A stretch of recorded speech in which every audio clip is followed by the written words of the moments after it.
Welcome to Inspire, the Angel Flores podcast, where you'll be inspired, equipped, and entertained. This podcast is sponsored by Mosaic Church, a church for people who don't really like church. To learn more about Mosaic, please visit our website at greeleymosaic.com. All right, Russ, thank you for coming. Thanks for agreeing to do this. We have had these conversations many times over the years. And so now we're going to do it with cameras and microphone stuffed in your face. Perfect. So cool. So Russ and I, we met at the gym, the farm, doing jiu-jitsu, trying to strangle each other. And just for the record, I don't think I've ever tapped you. So you get close though. I'm working on that. All right, Russ, let's just start out with your story, where you're from, where you're born, grew up, that kind of stuff. Sure.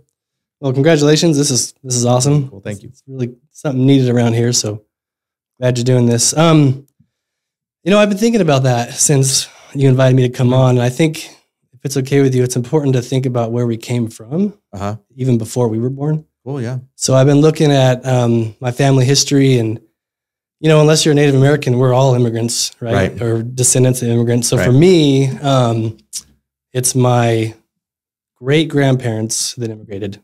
From where? Germany and Norway.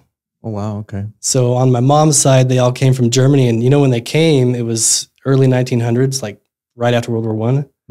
And Germans weren't really loved at that time, right? Yeah. So I asked about a year ago, I was like, how did they do that? How did they get in? How did they, manage that? And they immigrated. Did they come because of the First War? Yeah. Like, because Germany was thrashed, right? Yeah, exactly. And, they moved like as a clan. Okay. Like their whole clan moved. It wasn't like, hey, let's pick up our family and go. It was like, let's pick up our entire family, cousins, aunts, uncles, everyone. I never heard that. Yeah. So their last name is Klatt, K-L-A-T-T. Okay. And they actually immigrated through Russia is how they got in. So they came as Russians, but they obviously weren't. Did they go through Ellis Island or? Yeah, they came. Yeah. Wow. That's my understanding. So there's documentation of them. Right. You should go. It would be fun. That'd be fun. That'd be fun. And my mom I'm probably going to mess up some of this history, but she has all this stuff down. Right. Yeah. So anyway, they settled in New Mexico. Okay. A place called Estancia Valley, which is like the desert. That's a long way from New York. Yeah. I don't even know how they got there. Yeah, exactly. But they settled there as kind of a family group. Well, they lived as a group of people that no one liked. Okay. So they kind of homesteaded and lived, as a clan. So Germans. So speaking German and right, exactly. Yeah, they didn't know anything about English and everything. So we joke about we all have allergies in our family. I'm pretty sure like third cousins were marrying each other. It's like, what are you gonna do? You gotta, it happens. Gotta procreate somehow. Exactly. So but yeah, so they homesteaded there, really poor, obviously just literally living off the land trying to survive. So that's I read, Russ, how do you bring that up? I just read this. Like the mountains of Arkansas and Tennessee and Kentucky, right? They get that rep for being inbred, right? And I don't know, I don't know what I'm talking about. But anyway, so don't please. Whether it's true or not. Yeah. But they say the reason they have that reputation is because people were so poor, they had no mobility. Right. So they couldn't just say, well, I'm going to go date a girl from the next town or I'm going to move. That was not a thing. So they would just end up marrying their cousins. Well, most of them they didn't have vehicles. It's like you could drive 50 miles in a day. Yeah. I mean, a lot of those people never lived or never traveled more than 50 miles from where they were born. Exactly. And so I get it. Anyway. So that's my mom's side. Her dad is full-blood German. Okay. And then on my dad's side, I'm not really sure where I know his mom is full-blood Norwegian, but they lived up in the hills in Montana. And I'm talking the hills, like they had a shack, and to get running water, they diverted water from a stream that went down the mountain through underneath their house and back out.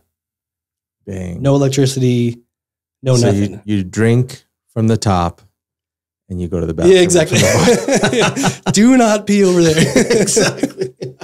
So in just a few years ago, over there. Right, my dad went back up there and they visited the Is that cabin still up? It's the foundation is, and you could see where the water was coming through and all that. Wow. So pretty crazy just to think about like where we all came from. A lot of us are, well, all of us, like I said, are immigrants, but how did we immigrate? Were we super wealthy, like Frenchmen, or were we my family came from a very, very not wealthy line. So how did your folks end up in Colorado? So my dad was in the Navy, and he was in California. And my mom was in California with her sister, who still lives there. I think just working. I think she went to a community college or something out there. And they met at a Bible study. Oh.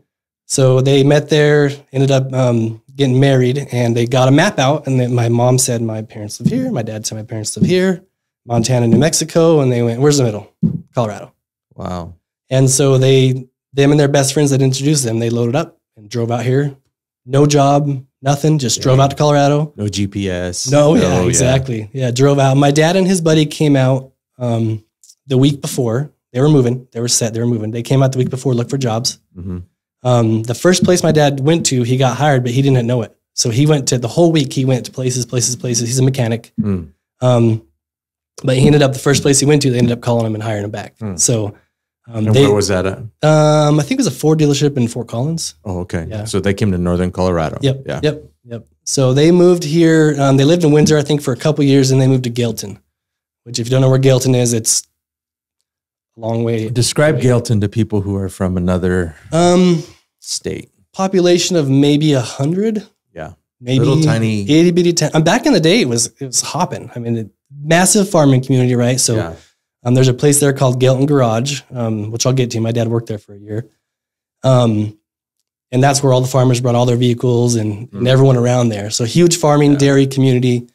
But yeah, Gailton, just a really very small town.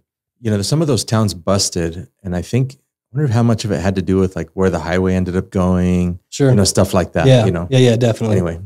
Yeah. So moved to Gailton. That's where we lived when I was born. Okay. I was born in 81. Almost born in church. My mom was at Awana, and she went to labor at Awana and went to the hospital here in Greeley is where I was born. So, that's where I was born. That's kind of my history, where I came from. How many siblings? I have 3 siblings, 2 older sisters and a younger brother. Okay. Yep. And I'm the third. So 2 girls and 2 boys. Yep. And we were 1 bathroom. Yeah. Yep. One bath. Actually, I think my parents slept in a room that wasn't really a room, and then the 4 of us kids had 2 little itty bitty. Tiny little house. Yeah. Kind of a big lot, but really, really small house. Had wood burning stove for heat. Yeah, which is funny. That was in Gailton? Yeah, I was in Gailton. Yeah, that's all we had for heat. So my dad would cut down trees, split wood all summer long to get ready for winter. Dang. So we had heat. Yep. That heated our whole house. Yeah. So grew up, where'd you go to school? Eaton. Okay. Yeah, grew up in Eaton, went to school in Eaton. So Gailton at first. Yeah, so lived in Gailton until I was in 3rd grade. I think I was 9. Okay. And we moved in Christmas Eve to our house in Eaton. I went to Gailton, and then when I moved to Eaton, went to Eaton. Cool. Yeah. All right. Grew up. Kind of student were you? Really good, actually. I was like AJ said, he's a genius. Mm-hmm. I can top that. You feel like you're both geniuses? Because I've been around both you guys. And, I'm not so sure. No, I was one of those students. I never really studied for a test. Mm-hmm. Always got A's and B's. Was kind of bored at school. Wasn't really challenged. Did really well, but didn't work hard at it. Mm-hmm. Type of thing. Like too smart for your own good type thing. I've been told. Whatever. You hear that, but humble. Yeah, obviously, incredibly humble. But no, I was a good student. Got good grades. Yeah, right. No, got good grades. Got along with everyone in school. Didn't really have any enemies. I was just one of those, just kind of got along with everybody. Yeah, everybody, like every group. Mm-hmm. And we'll get into. Did you graduate from high school? Mm-hmm. So you graduated. I graduated at semester in 2000. Okay. Yep. Eaton. So my graduating class was 2000. I graduated half a year early. All right. Home of the Fighting Reds. Fighting Reds. Okay. Yep. A lot of controversy around that. We don't need to go into that. Yeah, we can talk about that next time. Anyway, so then where did your life go? Because it took a right turn that people are probably not expecting. Yeah. So I've been trying to piece together for a long time why all these things happened, why I did what I did, why I went down this road. So 8th grade, last week of school, I started smoking pot.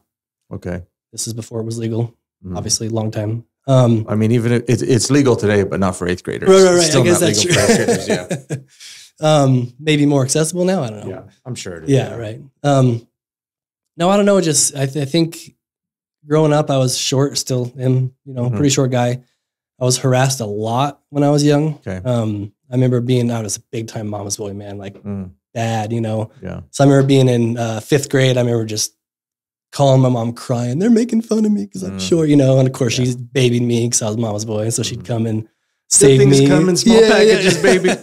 Everything you could think of. I think that had a lot to do with it. My dad and I, we didn't have the best relationship. He was a really hard man. He had a heart attack and that all changed, but up until that point, which I was out of high school by then, but yeah, very, very hard, very strict man, loving. I mean, not mean, just strict. Yeah. There's expectations. You're going to hold the line. If you don't, I'm the boss. Exactly. So I think that had a lot to do with it, but I don't know, man. I started smoking pot. Whatever, it was fun. Your friends. Yeah. Friends. A new friend group that didn't make fun of me. Right. Love to hang out, just have fun, that type of deal. And I mean, people, pot's not a gateway drug. Well, okay, maybe. Yeah. Maybe depending not on for who you. you are. Yeah, exactly.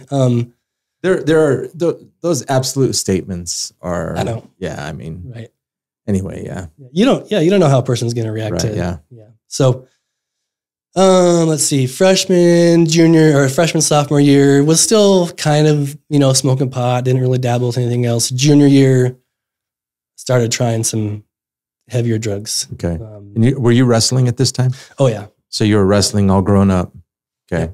Yep. So still doing okay in school. Mm-hmm. Still getting good grades. Still, so I played soccer for Greeley West because we didn't have a team. Okay. And I played soccer as a kid all the way up through club soccer, like for years and years and years. So, played soccer for Greeley West, found some friends on that team that did drugs, and then was a wrestler, found some friends that did drugs. But then again, I got along with everyone at school. So the jocks, because I was pretty good at sports, got along with them. The, the stoners, because I smoked pot, got along with them. I don't know. I've thought about this, when I was growing up, did I get involved with the wrong kids or was I the wrong kid? I think it was both. I was that kid. You know what I mean? I was the one that parents were like, stay away from that guy. Well, it was me. And so anyway, yeah. So that's exactly, so it always starts with you got involved with the wrong kid. Right. Yeah. You usually don't start out being the wrong kid. Right. Yeah. There's a point where you're like, I can just do this. I don't need someone else to influence me. And then next thing you know, other kids that are younger than you are hanging out with you. And now you're the bad kid. Yeah. That's an interesting thought. Yeah. But that's how it happens. Yeah, that's exactly how it happens. So got into some heavier drugs junior year, senior year. It really went bad. So there was the guy that was the dealer for our area, and we were best friends. What was his name? Just kidding. So we'll tag him. We can edit this, right? We can, yeah. No, I was kind of his ride. I don't think he had a license. Okay. And so you guys were together a lot. Yeah. We were together all the time. And I got super deep, heavily involved with some big guys. Guys bringing stuff out of Mexico. Oh, okay. So you were hanging around with him. He was doing that. Now you're doing it. Right. Big time doing it. And we're talking like, I've seen a pile of meth the size of this table about this tall. Whoa. 100% pure crystal meth. Wow. Not cut anything, just a mound. So these guys we're talking millions of dollars of drugs sitting on their dining room table. Wow. So that's how deep I was. But I wasn't really, I guess I wasn't technically the dealer. I was like the right-hand man. Yeah. You know what I mean? That the guy that... I'm no lawyer, but... maybe. If you're driving the car, I'm not a cop, but anyway. You just might be the one. You might be involved, yeah. So yeah, I got really, really deep involved. And then I wasn't really super addicted at that point. I liked to do the drugs, but I wasn't like a fiend, You didn't feel like you were addicted, yeah. Yeah, I didn't feel like I probably was, but it wasn't like I had to have it, but I was doing it pretty much every day. So next thing you know, kind of have to have it. It just turns into that. That song by Casting Crowns is called A Slow Fade. Right. Yeah. That's how everything is in life, man. It's like you start a little bit here, a little bit more. Next thing you know, you're gone. And you're like, how did this happen? Yeah. a slow fade. Yeah, it's like it's slow, and the next thing you know, you're looking back going, wow, this is... Well, the next thing you know, you're doing things that you promised you would never do. Exactly. You looked at other people and said, man, those guys have a problem, but I'll never be like that. Yeah. Next thing you know, you're that guy. But we have this incredible ability to justify and rationalize. You know, it's different for me because I'm not like them. Because, you know. I would do that too. So I've been arrested, I think 5 times. And every time I go to jail, because I was born in the church, I was raised in the church. We were at church three days a week. You were almost born in the church. Literally born in the church, and believed everything, knew it all in my head. You know, trusted Christ. Honestly, just spun off. You know what I mean? So, so I'd go to jail, and I'd be like, "All right, Lord, I'm really sorry. You know, you're caught," type thing. You know, God, I got caught. I promise, if you help me get out of this, I'm going to get out of this, and then I'm going to go back to those people. I'm going to witness to them. Hey, there's an idea. And those people are like, "Here, have a hit." Just one. Well, let me tell you about Jesus. You know what I mean? Like, and the next thing you know, you're smoking meth. That was the primary. I was doing, meth was my main deal. Okay. I did everything from shrooms to acid to cocaine to everything you think of. Okay. It got bad when we went beyond smoking meth. That's when it got bad. What's beyond smoking meth? Shooting it up? Yeah, shooting up, eating it. Whoa, I've never heard of that. Yeah, that's actually more of a rush than shooting up. Really? Eating? You put it in like an empty capsule. You take like a pill, and then it dissolves in your stomach, and you don't know when it's going to hit you. Holy smokes. So like when you shoot it up, it hits you instantly, right? You're just... But when you eat it, you're just going about your business. Like I'd go to work. Dang. I was working at a tire shop, and I'd pop one in the morning, go to work. And, that sounds like a great idea, Russ. Busting tires. Yeah, it's great. Yeah, hey, I was fast. Holy smokes. Yeah, I'm telling you, man, it was just like a part of everyday life. It's crazy. So once you get to that point where you're doing it like that, I mean, it's impossible to not be addicted. Right. It's just gonna take over. You're fooling yourself if you thought you weren't. Yeah. So that's that. How were you affording it? Because it was expensive.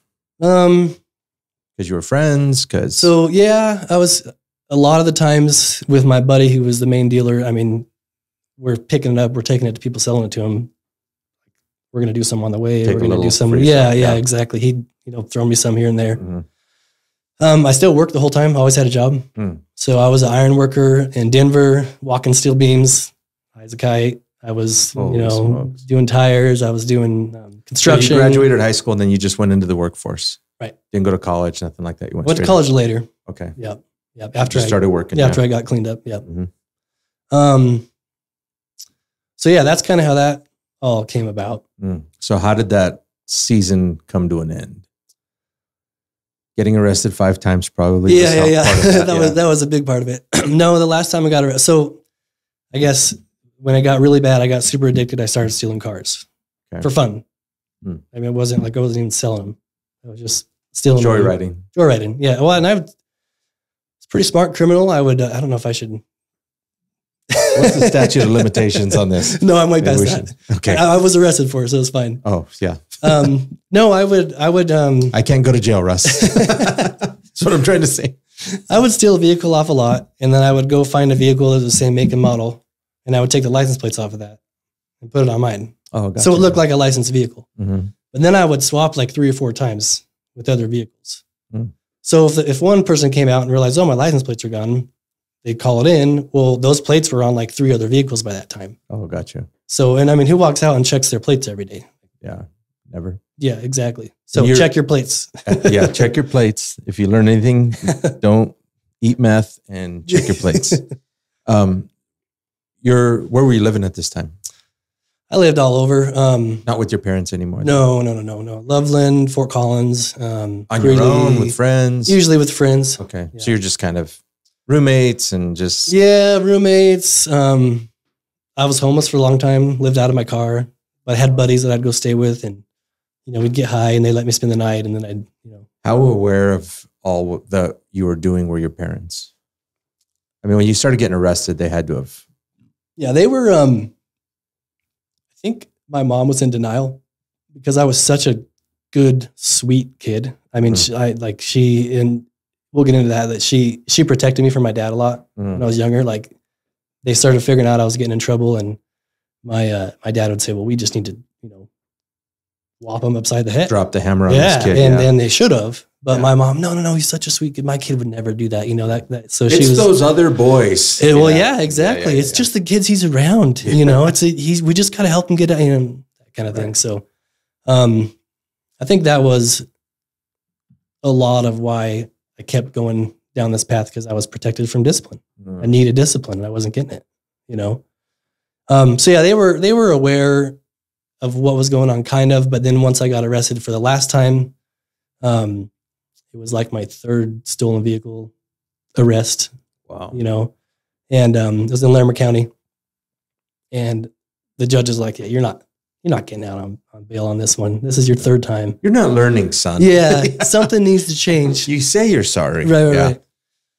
So how did it all change? I was sitting there in jail looking at potentially, I think at that point it was 2 20-year consecutive terms that I could have been sentenced to. So it would have been 40 years. It's a long time. Yeah. They don't do that usually. They'll give you, which they did for me. They cut a really nice deal. Right.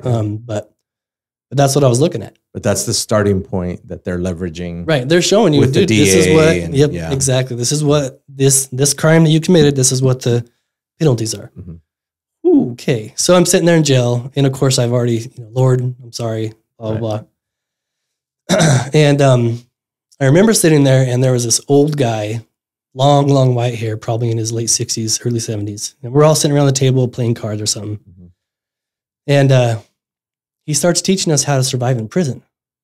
He's like, hey, guys, it's not that bad. It's not that bad. All you have to do, and he starts laying out like, do this, and then you do this, and all these different ways.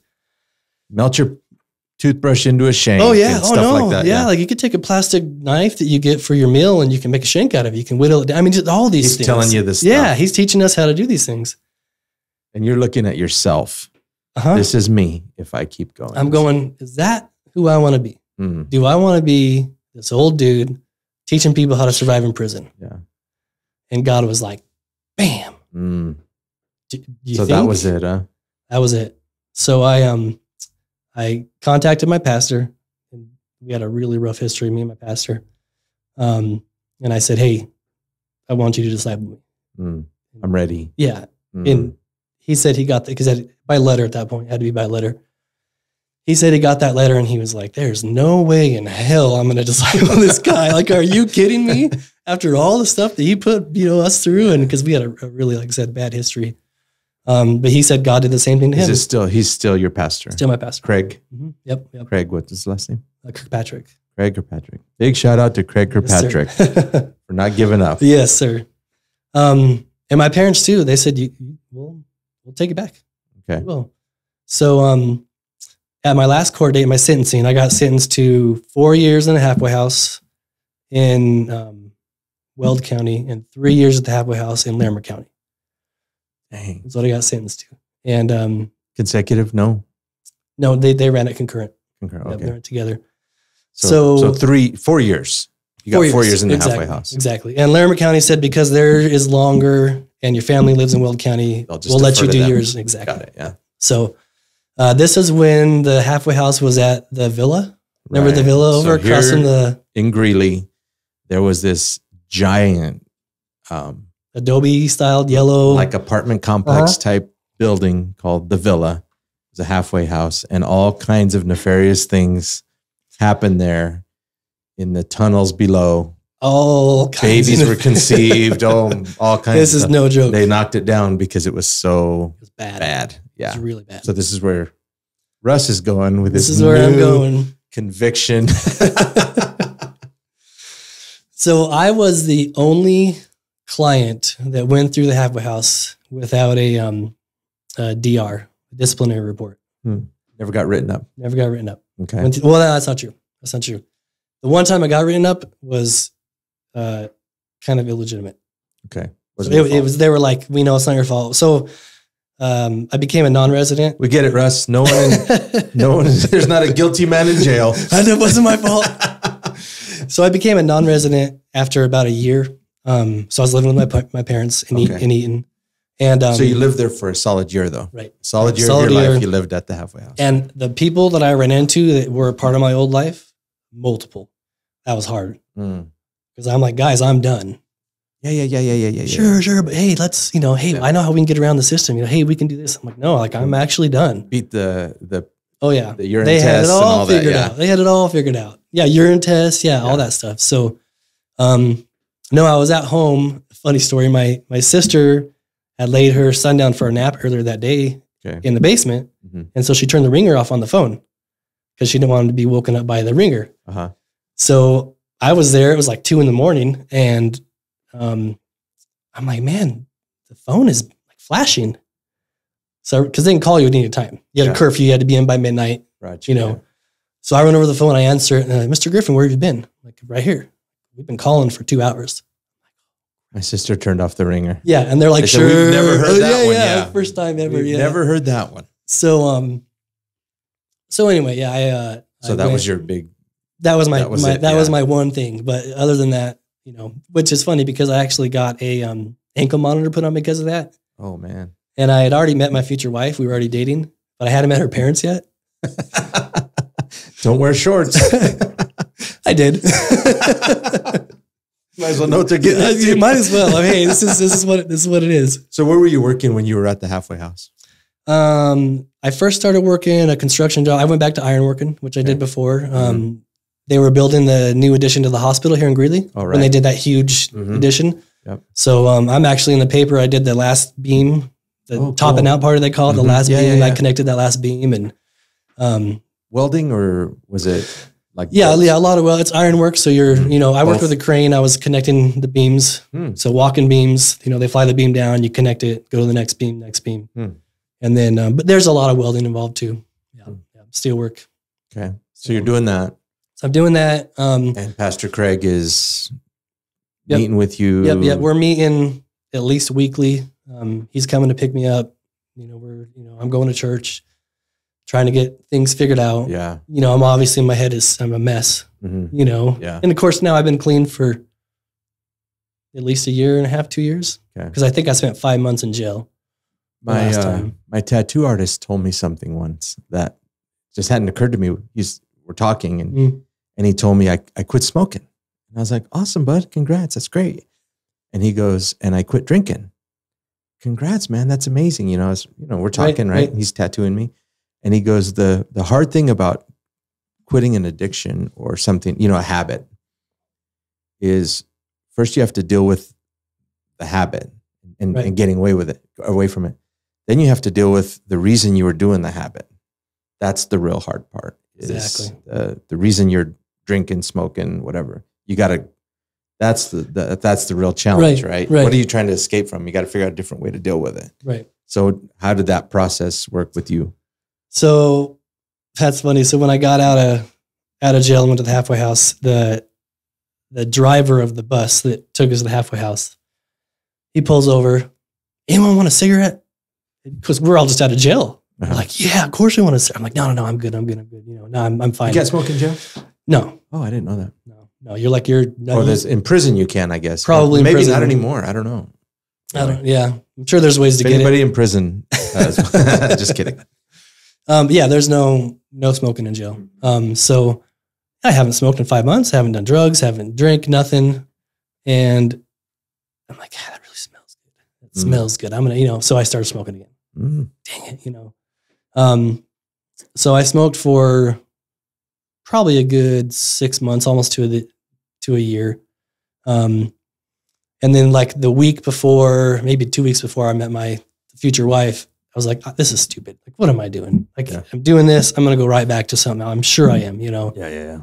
I know what's going to happen. So I threw on a patch and still smoked 2 packs a day for about a week. And then I'm like, this is dumb. I'm no Dr. Russ. I know it was really bad. Yeah. And so then I just cold turkey, just threw a pack away, took the patch off, threw it away. Like, I'm done. Just completely. What year done. was that? 2005. So 16, 17 years. Wow. Yep. Yeah. Cause I met my wife in, no, it would have been 04. Cause I met her in 5. Yep. 17, 18 years. Yep, exactly. Wow. Yep. And haven't smoked. You know what's funny is one of the things I asked the Lord to do when I was in jail is, hey, if I'm going to be off of this stuff, I'm going to need some help. Like, could you please take away my desire for these things? Right. Yeah. The smoking one didn't work, but I've never wanted to do meth or anything again, ever. Like, I've never had it, just gone. Which meth is the hardest thing. The most addictive. Oh yeah. It's unbelievably difficult. And I just, not even a they thought say or. You do it once and you could be. Oh yeah. That's it. Oh yeah. It's so fast. Yeah. And so that was one thing I'm like, okay, Lord, you definitely came through there, Wow, you know? Yeah. So when you were in the halfway house, you had no desire or no. No. And I had buddies that were figuring out ways to do it and offered me ways to do it. And I just, not even a desire. Just amazing. Cool. So that was cool. But then the smoking thing. Yeah. So I hung that up, and then met my future wife. So then at that point I was a non-resident living at home, and, I was working at our church doing, janitorial type stuff, vacuuming, kind of part-time. And then I started going to college at that time too. Okay. Where'd you go? Ames. All right. To study? Welding. I got my degree in welding. Oh, okay. I mean, I was already a welder. Right. Like, I might as well get a degree in it. Yeah. Get the certification. Yeah. Get your associates, get your certification, all that kind of thing. Money. Yep. Yeah. So, I think I finished my welding degree right before we got married. And I got out of the halfway house. I got off the paper completely. And tell me about meeting your in-laws and, our daughter finally met a good young man from church. Yeah. And however, wait, what? How did that go?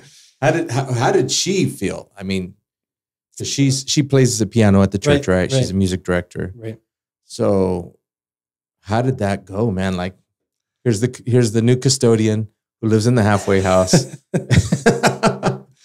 So he's spitting game. Oh yeah. So I was working at the church, and my wife she had just finished her master's in music composition and theory. So like, she's legit. Yeah. Great. Right. Very talented. Very good.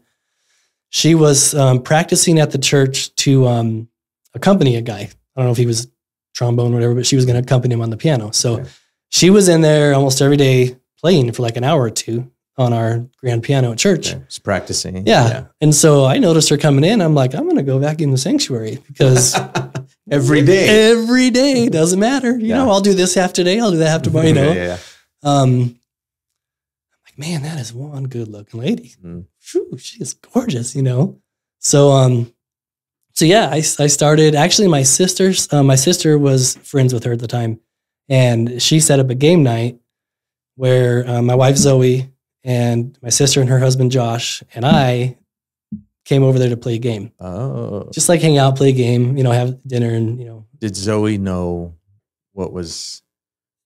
She knew by then that I was interested, but my sister was like, "I'm going to make this happen." What's your sister's name? Sharon. Shout out to Sharon, the matchmaker. So we sit down to play this game, and my sister's hilarious. She's that person that will say anything at any time and get away with it. Right. I'm just off the cuff, anything she wants to say, and everyone's like, "Did she just say that?" And then she just goes on her business, and it's like, Did she just say that? So we're sitting there, and she goes, "Russell, you're really handsome." And I'm like, "Thank you." And Zoe's like, "I'm going to get up and walk away." Like, come on, So yeah, I started doing nice things for her. She had a daughter from a previous marriage, but the guy was never around. How old is she? Was she at the time? She was 8 when I met her. Yep. Her bio dad or whatever, we call him sperm donor. Yeah. Not around. Not around. Never. That's a big bite, man, because you go from being this pretty carefree, irresponsible, drug addicted kid in the system, in and out of the system, whatever, to I want to turn my life around and I'm going to take on responsibility of a child. Right. That's big, man. Right away. Yeah. Right away. So your wife had to have been a little like, I don't know. Oh, man. Yeah. So she, we were dating, kind of dating, hanging out, spending time together. And I wanted it to be a thing. Right. Yeah. So I was doing things like I'd go mow her lawn. I'd just show up, of course, with my shirt off, But I'd show up in February. Oh, yeah. Oh, why not? check this out. You know, she doesn't like my shirt off anymore, but there was a time. There was a time when I was, fit. No. But I was doing stuff like that. And then her lawnmower broke. So I brought it, I had her bring it over to my dad's house and we worked on it and went through the carburetor and, just that kind of stuff. I was doing just pursuing like her. Right. Yeah.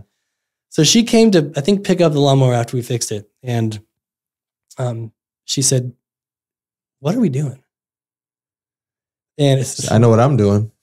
Well, kind of. So here's the thing. She was like, I would do all these things to just get her to give me some sort of feedback. Mm-hmm. Like I asked her one time, "Hey, let's go to this is when a National Treasure first came out." Okay. Yeah. Like, "Hey, you want to go see National Treasure?" And she'd be like, "Ooh, I'm already going with a friend." I'm like, "Are you though? Or are you just trying to not, she would give me no signs at all. She was interested. So, which to her credit, I mean, she has a daughter. So that's the thing. She's like, "I'm not going to get involved." And then my daughter falls in love with you. And then like, that's a recipe for disaster. Or you relapse or whatever. Right. Yeah. Like, I know what you just came out of. Mm-hmm. This is not, it's a pretty dicey area, Mm-hmm. But I was all in, man. I love the Lord. I was fastly falling in love with her and her daughter. And I'm like, this is God was changing your life. Yeah. This is what I'm going to do. No one's going to change my mind, Right. So, anyway, so she goes, what are we doing? What are you doing? I'm like, well, I've got no read from this woman. So I, like an idiot, it became a really long standing joke. I quoted James 1:27. I'm like, just visiting widows and orphans in their distress. I'm just trying to be a good, guy. Just doing my Christian duty. I'm just being a good Christian guy. And she was like, "You really told her that?" Oh yeah. Oh yeah. Oh yeah. That's a first, man, using of all Bible verses, that one. So she's like, "Really?" And I go, "Well, wait, do you like me?" Well, I mean, yeah. And she's like, "Yeah." And I was like, "Oh, well, in that case, I really, really want to date you. Like, I want to court you. I want to, So that was, so of course we actually, our wedding, we got married at 1:27 p.m. because that became such a joke. Oh, wow. That we took 1:27 and made it a thing. But yeah, so that's how that all started. Within 2 weeks, I was taking her to look for wedding rings. Holy smoke. I'm like, "Let's go look at wedding rings." When She's like, "It's been 2 weeks." I'm like, "Yeah, but I'm in." Yeah. So it took her about 3 months. So since she went through a really rough divorce and all that, so it was just bad. Really, just one of the guys that like the worst guy you can imagine, and the most innocent woman like that. That really bad, matchup. So she was very guarded, very, very careful. Wounded, Her whole deal, so she had this list of things like, if I get married again, it has to be a pastor, it has to be a, all this stuff. Yeah. And then she had dwindled that all the way down to, I need a guy that loves me, loves God, and wants my daughter to be his daughter. That was her criteria. Yeah. That was it. So I called her one night about 3 months in, and I said, "Hey, what do you think about me adopting Aislinn?" And she was like, "That was it." She was like, "At that point, I knew that this is it. It was going to happen." But her whole thing was she would never mention that to me. I had to come up with that, or God had to reveal that to me. Wow. That I would make that initiative because she had never talked about it. Right. And the last thing she wants to say is, "We're a package, so you have to do this if you want this." Exactly. Then you feel obligated. But I loved Aislinn. As soon as we got engaged, Aislinn started calling me dad. She was kind of already wanting to, but we were like, well, just in case something crazy. And to our pastor's credit, he was like, "You guys need to be really careful because if something happens, she's calling you dad, and then you're gone. You're going to just ruin her all over again." Second time. So, so meeting her parents. Sorry, got off of that. So we were just dating. I don't know. She told them about me, and they came up. They live down Southeast Colorado, Holly, so about 4.5 hours away. They came up. I had the ankle monitor on, and I don't know. We just started talking, and it was kind of. I was really nervous with my ankle monitor and stuff. Yeah. But I'm like, this is like, I can't get over that. Yeah, but this is where I am right now in life, and that's not where I am anymore. I know where I'm going, so it's like, it is what it is. They saw what you could be, not what you were. Hopefully. they let us get married, so that was good. Yeah. And I did ask for her hand. I asked her dad and all that. So, I mean, they're awesome. We get along great. They're as a father now, you think back, imagine some guy with an ankle monitor shows up wanting to marry you. Yeah. Nope. Dude. Nope. I would definitely not. You choke him out. Yeah. Oh yeah, right away. How's your jiu-jitsu? So how'd you get into HVAC? Okay, so we got married June of 06. And I was a welder. I just finished my welding degree. I had a welding business. I had one client. They were a huge client. It was the ironworking company I used to work for. Oh, okay. I was driving to. So you were like a sub for them then? I was subbing out. Doing piecework for them. Making good money. Mm-hmm. You know, at that time it was like $50-$60 an hour, which I thought was good money. That sounds like good money today, but. Yeah, right. Well, as your own business, as a welder, it was okay. All my fuel, all my, equipment, I had to cover all that, but it was good. Mm-hmm. That company ended up going under. They had 2 cranes that collapsed in 1 year on their jobs. And so they went belly up. That'll do it. Yeah. That ruined them. I don't think anyone died, but I mean, buildings got damaged. Bad stuff happened. So they ended up going under, and then it seems like there should be one rule if you have a crane. Let's make sure it doesn't fall over. It is a rule. Yeah, it seems like that's a good one. Yeah, I mean, it happens. Like cranes will collide. You can look up videos like that happened at DIA. Guys died on that one bad. Really? Yeah, a couple of tower cranes collided. Everything came down. Yeah, guys died. It was bad when they were building DIA. Mm-hmm. Yeah. So anyway, that was my main client. Like, well, I don't know what to do now. I don't have any other. So I tried to find work, found a little bit here and there, but I just opened my business. Mm-hmm. So I started working for an ironworking company that was local. And then we were just barely getting by. By that time we already had another kid. So our second daughter. And let me back up real quick. One thing that was cool about the adoption. We stopped in the middle of our wedding ceremony and had an adoption ceremony. Oh, wow. Very cool. It was, I mean, even Pastor Craig was like, everyone was crying. The whole thing. And we were just like, this is what we're doing. Like we're a family now. Yeah. So we had our marriage certificate, that you sign and have all your witnesses. We had the exact same thing, but we had a bunch of verses about adoption, how we're adopted in the family of God, and how you're of his DNA now, right? Like you are a child of God. Mm-hmm.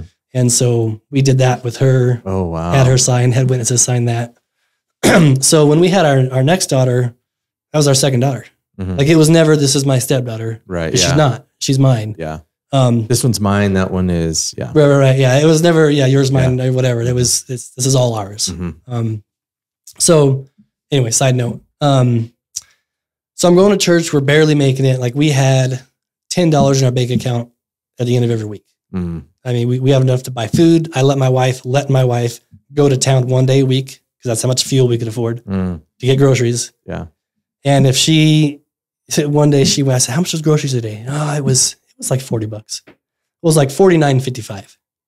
And I flipped out. I'm like, that's not $40. It's $50. I mean, that's how tight it was. It was rough, I'm sure a lot of people listening can relate. Yeah. Everybody has to have those moments of, But you learn, you can survive, you can do it. We made a lot of Spam meals. We made a lot of, I mean, you get by. Drink some Kool-Aid and totally. Ramen noodles. Yep. Dessert once a week because you could maybe afford a bit of ice cream once a week, that type of thing. Our church helped us out a couple times on groceries because money's gone. Hey, so they came through and helped us out with that. My parents helped us out a couple times. So anyway, HVAC. All right. So there was a guy in church. His name is Mike DeShazo. He started the company I own now. He started it in late 92, early 93. I think like December 92 he started, then officially government, documents 93. He came to me one day and he said, hey, I'd like to talk to you about something. Okay. And I knew him as like an acquaintance. I didn't know him really well. Mm-hmm. He said, he had 2 older kids from a previous marriage. One of them was a son. He said, I have a son that won't stay out of jail. He's pretty good at HVAC, but he won't stay out of prison. Mm-hmm. Kind of like what I was. He was on meth and all that kind of stuff. He said, I have a younger son who doesn't want to be an HVAC. He wants to be a worship pastor. Mm. He's like, I'm trying to get rid of my business and I would like to give it to you. Wow. I said, was he wanting to retire? Yeah, want to retire. I said, well, what does that look like? Like, I don't know anything about HVAC. Yeah. You know, I'm a welder. He's like, well, I'd like he and his wife, Carolyn, to come over and have dinner with us and talk about it. Okay. So my wife and I are like, what is this going to mean? You know, like I know how much money I need to make to survive, and it's $5 an hour more than I'm making now. And, you know, cause we're barely getting by now. And so they came over and sat down, and I said, why are you doing this? Like, you want to give it to me? He said, here's the deal. You have to work. You're supposed to work in HVAC for 5 years in the field before you can test for your master's license. Because you have to have a master's license to run any sort of a trade business. So electrical, plumbing, HVAC, you have to have a license. And that's a pretty big deal. Big test you got to take. Okay. It's an international test. Full permits, all that kind of stuff. You can't even get a permit without that license. Right. Like, you got to take this test. And you have to have 5 years of on-the-job experience. You can go to school for 20 years for it. Doesn't matter. You still have to get 5 years in. So, they want you to be in the field doing it. That seems like a good rule. I mean, yeah. Pretty important stuff, man. Like you're dealing with electrical, gas. Well, people could die. Yeah, exactly. If you don't ventilate something properly or carbon monoxide. Yeah. Yeah. So, I said, Mike, why me? You know, he said, I've been watching you. I said, really? He goes, yeah, I've been watching you. He said, I've been trying to hire people that I can trust that are already in the trade. I've been trying to get my son to stay out of prison. I've been trying all these different things. He's like, none of that stuff's working. He said, I've been watching you, and I want you to be the guy that does this. I'm going, you've been watching me. It's an interesting lesson to learn. Yeah. Right? Like, someone is always watching. That's and true. You never know what's going to happen. Yeah. You don't know if their intentions are good or bad or whatever, but people are watching you every day of your life. It's a good lesson, man. Yeah. So they came over and he offered me, it goes $25 an hour. I was like, sweet, I can survive on that. He said, then 5 years and I'll just give you my business. And I'm like, you give it to me? Yeah. I said, well, how? Like, you don't want anything for it? No, I'm just tired of doing it. He had a lot of money through oil. He had accidentally got oil rights, bought a property from his neighbor. The neighbor forgot to exclude the oil rights. So he was getting massive checks out of nowhere, you know, and he's like, I don't need the money from it. I just want someone that I know is going to keep my business's name good. Yeah. It's going to be honorable, that loves the Lord, that I can trust to not run my business into the ground. And so he also got 5 more years of revenue out of it for himself and a good worker that he could then stabilize. And so how big was the operation when you started working for him? Was it just me and him? It's just 2 of you. Yeah. Wow. Yeah. So he had pretty much been a one-man shop for the most of the time. He had, guys here and there, 1 or 2 guys, and they'd flake out or they'd whatever. And that's what he said. Guys just keep showing up drunk, or they show up when they're high, or they don't show up. Yeah. Yeah. One guy, the customer walked in the house and the guy was eating pickles out of their fridge. He's like, what are you doing? He's like, well, I was hungry. And he's like, well, go get something to eat. You don't just. I know a few guys like that. Yeah. The homeowner's like, are those my pickles? So just, stuff like that. So to be fair, I love Mike to death. He was awesome, a great mentor. I actually ended up only doing a year and a half. He found out a way to retire early. And so he said, well, just keep my license. You can take the business over and we'll keep my license and you'll just kind of run it under my license. Well, we found out that's illegal. Oh, shoot. Yeah. So the city of Greeley, they were awesome. They said, I can't go back to jail. Yeah. I'm not doing that again, man. Yeah. No, they, one of the inspectors, the head inspector, he said, I've seen your work. It's really good. He's like, have you ever done anything else like this at all? And I said, well, when I was an iron worker, we used to set curbs for the mechanical guys. We cut opening, set the curb. He's like, we'll just count that as HVAC experience. I'm like, sweet. Right on. So, he's like, you need to study, get your test taken. You can keep using Mike's license, keep pulling your permits. We want to make sure you're doing that. But so I ended up, taking the test. I failed it the first time. You have to get a 85 or higher. And I got like a 68 or something. Oh, shoot. I'm like, come on. So I asked the lady in the office, I said, how did she's like, you need to read the questions very carefully. I cannot give you any clues.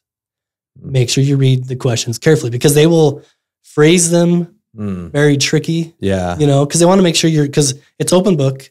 So you have your code book there and you can, look through your code book and find what they're asking about. But the question will be like, yes, you should do this. And you read the code book and it's like, well, you should in this situation. So no, you shouldn't. Type of thing. You know what I mean? So, which is important. Yeah. You want exactly. You want to make sure that you know what you're talking about. Yeah. They don't care that you have every code memorized because you're not going to memorize the codes. They want to know that's why they give you the book. They want to know you can find it. You can find the right answer for it. So, so I passed the Greeley test, and then Greeley HVAC is kind of weird.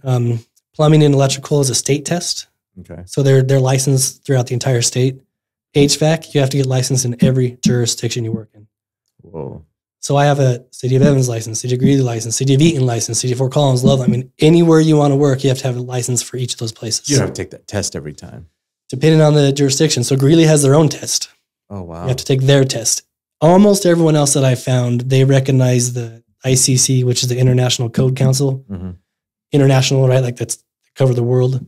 They will recognize that test. And so I went and took that test, and then I got licensed in Loveland, Fort Collins, everywhere else. I imagine smaller municipalities are like, we don't have the bandwidth to test everybody, so we're just going to go with that. Yeah, exactly. Well, and to be fair, I mean, that should be the test that matters. I don't know why Greeley has their own test. Get it together, Greeley. Yeah, come on, guys. You're killing me. Come on. I really don't know why. It's harder. It's probably money. It's money, isn't it? It's a racket. Dang it. Yeah, so that's how I got into HVAC. And then I took the business. I didn't want to stay.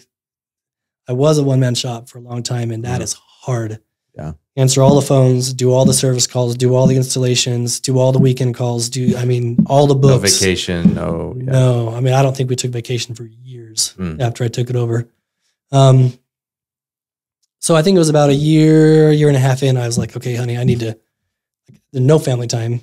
At this point, our family's growing. We have 3 or 4 kids at that point. Yeah. I'm going, I need to hire someone. How many kids do you have, Russ? Only 8. So when he said we had, 3 or 4 at the time. Yeah. I mean, that's understandable when you have 8. What kind of car do you guys drive? 15 passenger van. 15 passenger. All right. Anyway. And only 8. Yeah. Okay. So here's the deal with that. 8 kids don't go together. So my wife wanted 12. I know what the deal with that was, Russ. I mean, we get it. You have a hobby. My wife wanted 12. And so we wanted 12 kids. She still wants 12 kids. Was she one of 12 or something? No, she has one sister. Okay. Yeah. All right. Good. But that woman was built to be a mom and to have babies. We had our last 3 at home. Like nothing, no problems, no issues. When you have a kid at home, so there's probably a midwife or someone that came. Yeah, midwife. Wasn't just you and the oldest daughter, or no? There was just so we had friends that would come pick up our kids and take them to their house for a couple days or overnight or whatever while we were, when she went into labor. Wow. So I'll tell you right now. Okay, I have so many questions. Do you do it on the bed, in the tub? Well, there's all kinds of options. Okay. Most midwives have like a blow up air tub if you wanted like a water birth. Oh, okay. We tried that once. It had a hole in it. Oh my gosh. So we're trying to blow it up. And it wouldn't even hold air. Well, I guess that one's out. And then we wanted to do it the next time, but the kid came out before we could even get into position. We're not even ready. Yeah. She was born in the sack. Came out in the sack. Yeah. Oh, wow. It's crazy. It's crazy. It's got to be a crazy picture. Yeah. The last one, my wife had me in a rear naked choke. Okay. While she was pushing. And I'm like, can I breathe, please? That Russ is passed out. It was pretty funny. I was starting to turn kind of red. I was like, honey, could you give me some So are space? You guys thinking of, you going to keep going? You're going to adopt? No, not right now. Okay. Zoey, look at this man. He's already adopted. He's so tired. Look at him. No, we agreed. We wanted a big family. We agreed on that up front. Like we want to have kids,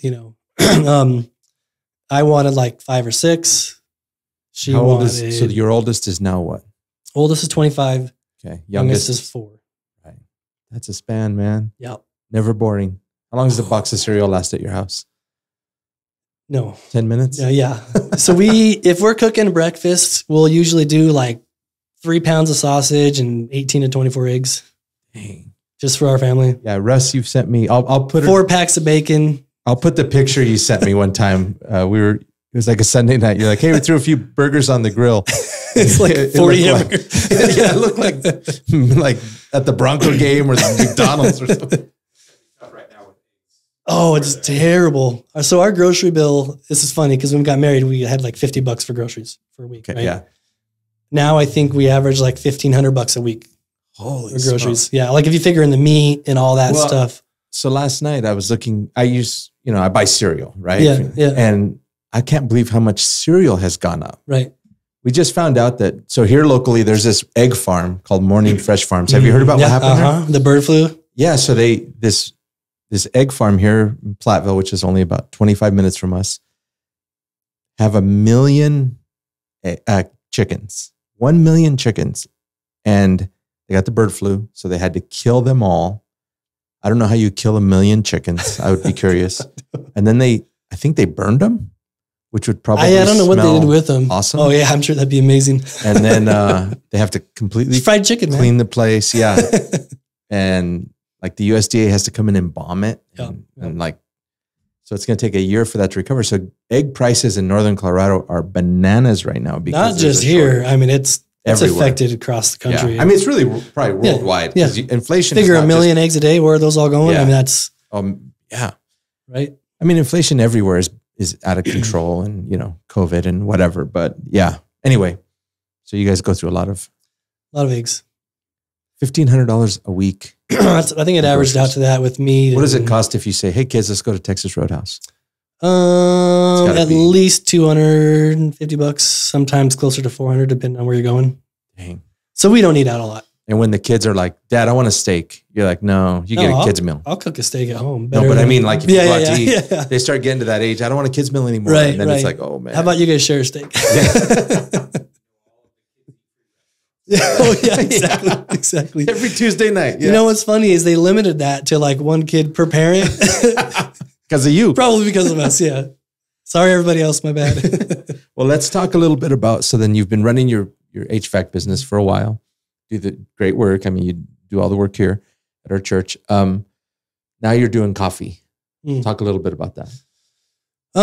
So yeah, I took over the HVAC business in 2009. I've had about 3 or 4 other businesses since then. I've always got to diversify. Yeah. Everyone tells you. And you're just that guy. You just like business. I do. Yeah. I do. It drives me. Do something new. Try something new. It's exciting. Yeah. Yeah. We had a spray foam business for a while. Mm-hmm. One of my HVAC installers did spray foam before he came work for me. Okay. And we were building a new house. And I thought, hey, spray foam is the way to go in a new house, but it's really expensive. It's where you spray insulation between the studs and it expands, right? Yep, exactly. And then you have to like trim it. Or no? Depending on, there's different ways to do it. All right. Sometimes you trim it, sometimes you don't, depending on what you do, the type of foam you use. There's a whole long, issues of different types of foam and whatnot. But so one of my guys did that before he came to work for me. He said, if you buy a rig, I can do your house. I'm like, well, man, as expensive as that is, I'll pay for the rig. Yeah. And then you just doing my house. Yeah. And so I said, well, would you do this, on and off if we get jobs here and there? He's like, sure, I enjoyed it. So, we did that for about 2.5 years. Before I even got to my house, the rig was paid off. We'd picked up jobs here and there and had paid the rig off. And then I ended up selling the rig after a couple of years and got out of it almost what I paid for it. Wow. So that was a pretty good business venture. If every business went like that. I know, right? Yeah. That one was good. Got a rental property that it was an Airbnb for like 2 years. Now I have some permanent construction guys that are here for a few years, directional drilling type thing. Oh, wow. So they're renting it, long-term now, but if I needed to go back to an Airbnb, it did pretty good. But that was a lot more management than you think. Because we were cleaning it ourselves, so. Everybody looks at that stuff and says, that looks awesome. Oh, it'd be so easy. And then someone breaks a lamp or. Yeah. I've got a couple nephews who have one. And they said, someone brought their dog in and they peed over all over all the walls, marking his territory. And now we've got to paint and, Well, and we were very, very fortunate. Ours was pretty expensive and it was big. It sleeps like 13. Oh, wow. So where's it at? Kind of out by the airport. Same place my shop is. Yeah. Same place my shop is. So it's the house we lived in before we moved to Eaton, where we built our new home. Mm-hmm. So we just kept the shops on the back half acre, and then the front half acre is the house. And so we were like, let's just try an Airbnb, see how it works. See what happens. Yeah. Yeah, you know, and if it doesn't work, we'll just make it a rental. You're just wired like that. You're an entrepreneur. Yeah. Just try something new, you know. Right. The downside is risk. The upside is reward. I mean, some people are wired to go to a job every day and be, you know, work for the government maybe, or a school or something, and it's secure, and there's upside to that. But some people, but you could never do that. They could never do what you do. I mean, that's just kind of, exactly. And then they wouldn't want to. They'd be miserable. Right. And I'd be miserable working for someone. Yes. Yeah, I'd be like, what am I doing? I could be God doing something us else. all so differently. Exactly. So the coffee. So we, you know, COVID hit, and luckily, I mean, obviously we were essential business, so we kept working. But I thought, man, this is crazy. I mean, I'm watching businesses go under. I'm watching, you know, right and left. Crazy time. It's crazy, especially to think that there are people that celebrated New Year's on January 1st, 2020 that are not here anymore. Like over 1 million people, or I don't know what it is globally now, but I mean, it's crazy. It's a lot. Anyway, Yeah. I have friends. I mean, everybody knows so somebody. Yeah, we have people in our church, quite a few that ended up. Yeah. It's crazy. Anyway, but I just had always, well, I've been a coffee drinker forever. Love coffee. Always, you know, and I thought, man, it'd be cool to just kind of do that. Get into have that, a little coffee shop or whatever. So we looked around. I looked at Ziggy's for a few years back. I looked at Ziggy's. I wasn't really in a place financially, because it's a big investment up front. I mean, you're talking franchise $100,000 that you got to somehow come up with to franchise fee, and then all your they want down payment on the liquid, loan, and right? You have to have. They don't want Right. Well, the banks, it's your net worth. Okay. So you figure out all your debt, like your properties or whatever, and then you figure out everything you own. The difference with the value of that is your net worth.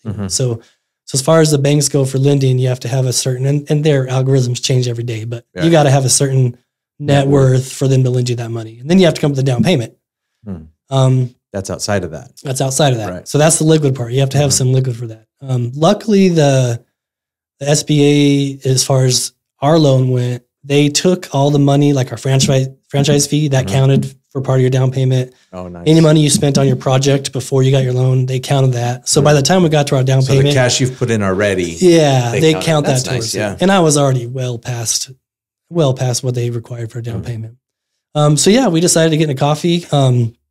It's been challenging. It's one of those things where what a franchise will tell you up front is legally what they have to tell you. But they're not going to tell you any of the bad stuff that could happen or can happen. You know what I mean? So sales 101. Exactly. Yeah. So no, it's been good. We've been learning. I mean, it's a new deal. It's not HVAC. This is different. Yeah. You know, you need a lot of clients. You know, HVAC, I need 2 or 3 a day. Big ticket clients, and I can do 200 good. or 300 a day. Yeah, I want 200 or 300 coming through a day. So, and the other thing is, you're a brand new business in a brand new area, a brand new market, really. Yeah. And you have to take customers from other coffee shops. Every time you get a customer that comes through, they were going somewhere else. Right. Yeah. So you have to earn their trust. You have to earn their. Interesting. Yeah. You know, they want to come back to you. They want to. So you have it's Scooters franchise. Yeah. Yep. And so that's new in Northern Colorado. Yep. Yeah. There's one here in Greeley. It opened the year of COVID. They opened and the shutdowns happened like 3 weeks later. Oh my God. So those poor people have just been through the ringer trying to, just survive. Right. Yeah. But Scooter's whole pitch was, look guys, we went right through because people kept getting their coffee all the way through COVID. Well, of course, government was giving you checks every week. So people, or every month. And so people were, I still get my coffee. Extra cash, yeah. Yeah, and then the thing with Scooters, everything was drive-throughs though. Yeah, that's which their Scooters deal, is just a drive-through only. Yeah, they have very few coffee houses. They have some, but most of them are drive. They don't have a walk-up window. It's all drive-through. So I think that's going to work out. The past couple of months have been pretty dicey. Like, man, we're not even breaking even. We're putting in. Oh, gotcha. Yeah. But like I said, we're building our clientele. If any employees are listening, it's fine, guys. It's okay. Everything's okay. It's fine, we're going to be fine. Don't panic. No, and that's one thing that we start upselling. Okay, start selling some of those sandwiches. Upsell. So my daughter actually runs the coffee side of things. My oldest daughter. She has about 9-10 years in human resources. She started at 16 working for company. Got into human resources, got a degree in human resources. So like the perfect person you need managing bunch of people, high school girls, right? Like, How many employees are there? I think we started with 25 baristas, which you always want to start heavy. And then I think we're down to like 15. Okay, yeah. A lot of them went to college. Right. Some of them just didn't like that. You kind of got to see who's gonna be good at this, who's gonna wash out, who's Yeah, exactly. who's gonna show up at work. And we're very transparent with our exactly. we're transparent with our baristas. Hey, this is what we have to do today. This is, our last thing last week was we have to cut labor back because we're not quite at the point where we don't have enough cars yet. So we need to get more cars and then labor can go back up, but we can't have more labor than we do income. Like that doesn't, make sense. This is not sustainable long-term if that happens. Right. So, I think that'll work out well. The community loves us. We partner with the school. We take coffee to the teachers and that kind of thing. That kind of stuff. Cool. So that's how we got into that. My goal originally was to have 3 franchises. Mm-hmm. Then I kind of wanted to go to 10. 10's that's a good number. I could probably retire on 10, and now I have no idea. It might be 1. See what happens. Let's get this first one profitable, and then we'll look at everything else. Okay, Russ. So I got 2 more questions. Okay.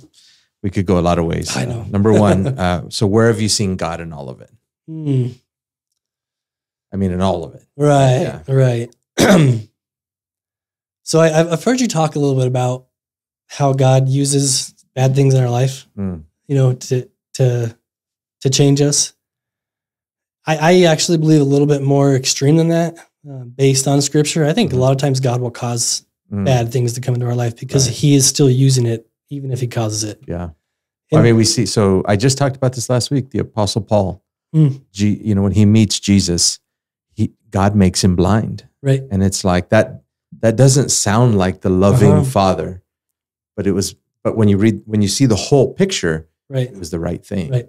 But it's so hard to navigate in the moment. Well, Did God do this? Our minds don't want to accept that, right? Like he's good. How could he do something bad? Well, his level of goodness and our understanding of goodness probably aren't the same thing. It's like making your kid clean his room is not a bad thing. Right. But a kid can perceive it as bad, Yeah. Or discipline them because they didn't. Right. Like, oh, you're being mean. No, I love you. That's why. I want to create a good human. Right. Yeah. Well, and even if you read like King Saul, an evil spirit from the Lord was sent to torment Saul. And you're like, statement. Wait a minute. Did they translate that right? You're not sure. Mm-hmm. So, I would say permitted by the Lord. That's what I would say, but yeah. Sure. Yeah. So I don't know. I think all the way through God has been chasing me because I accepted Christ when I was 5. Right. And it was real. Mm-hmm. And I spun off and did a lot of stupid things. And a lot of people would have said probably at that time, you never really accepted Christ. Right. I never doubted my salvation. Well, there's that whole theological, it's such a silly bunch of hoops where people will say, well, then, you were not really a Christian. Right. Because you can't give your salvation back. And then there's a whole other group that says you can give it back. And it's just like, what difference does it make? Right. God is pursuing us. Right. And that's what your story obviously shows. Exactly. So I see through everything. There isn't a thing that I went through that I can think of that I would change because everything that I went through has made me the formidable. Got you where you're at. Yeah.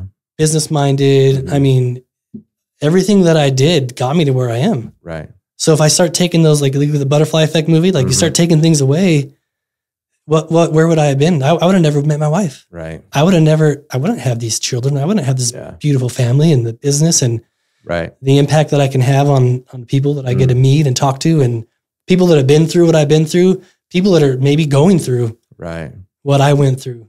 Like you can get out of that. David said, it was good that I was afflicted. Right. That's a heavy statement. Yes. It was good that those bad things happened to me because I learned to love God more. I learned the ways of God. Right. And so it's great, but it takes hindsight to get there. In the moment. When you're going through it, you're not thinking, like, awesome. It was good that I'm getting this ankle monitor. You know what I mean? Like that doesn't seem good. It doesn't seem good at all. Right, yeah.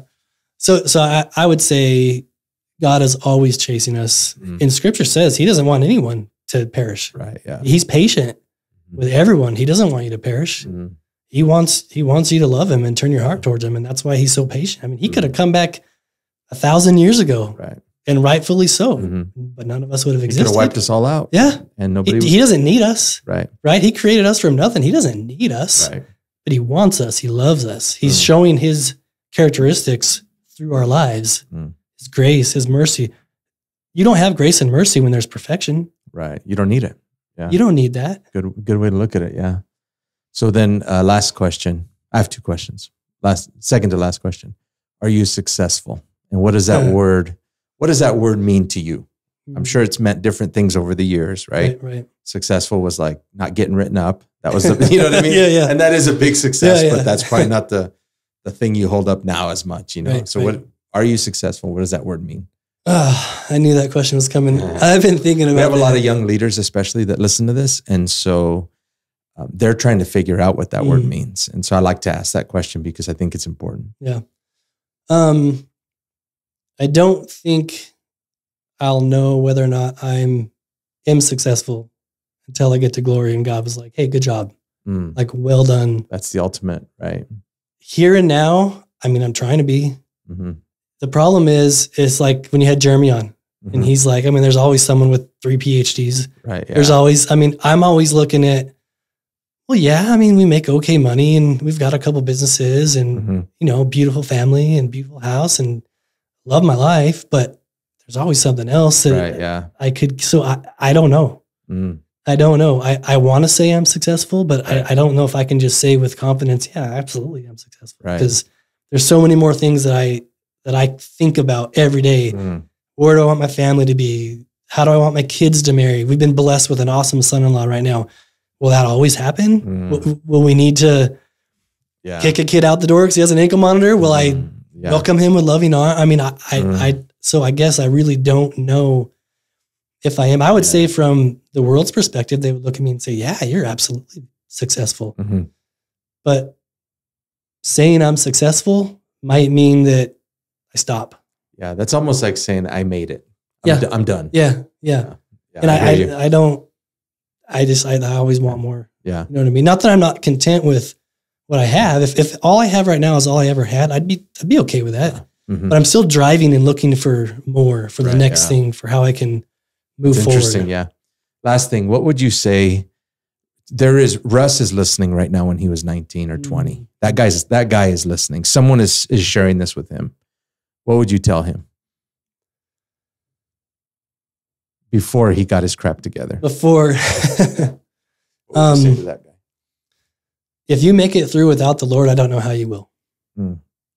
People that make it out that don't have an encounter with God, that don't have someone that comes alongside them, that points them to Jesus, I don't know how you make it. I don't know how normal people make it through every day without the Lord. So press into the Lord, find a good church that believes the Bible, and get involved with good people in your life and get rid of all of your old friends. The best thing I did when I came out of my mess was I cut off all contact with everyone from my old life. Good, yeah. They will drag you back in. Those are your buds. Those are the people you hung out with. You have so many laughs and memories, and it's not like you're partying and doing drugs and not having a good time. Right. That's why you're doing it. Yeah. You're doing it because it's fun. So one of the biggest things that Pastor Craig told me, I was like, man, it's just Christians aren't fun. And he goes, well, that kind of depends on your definition of fun, doesn't it? I was like, oh. He goes, what? Define fun. Yeah. I mean, if your definition of fun is getting drunk and high and doing stupid stuff, then ending up in jail. Christians aren't fun. Like they're not. Right. If your definition of fun is love and family and I mean, we play board games at home. We play card games. We have a blast. We play cornhole. We're always having a good time. Yeah, always. We go places. We do things. So change your definition of fun. Get rid of all your old friends and find a good church and press into the Lord. Come on. Yeah. Awesome. With that, we will wrap it up. Thank you, Russ, for coming on. Yes, sir. Thank you. Enjoyed it. Next time, I'll have you back and we'll talk about jiu-jitsu. Oh, yeah. We didn't get into jiu-jitsu. Dang it, man. Yeah. So, all right, man. Thank you. Thanks, everybody. Good. Thanks. Thank you for joining us today. Make sure to subscribe so you don't miss a single episode.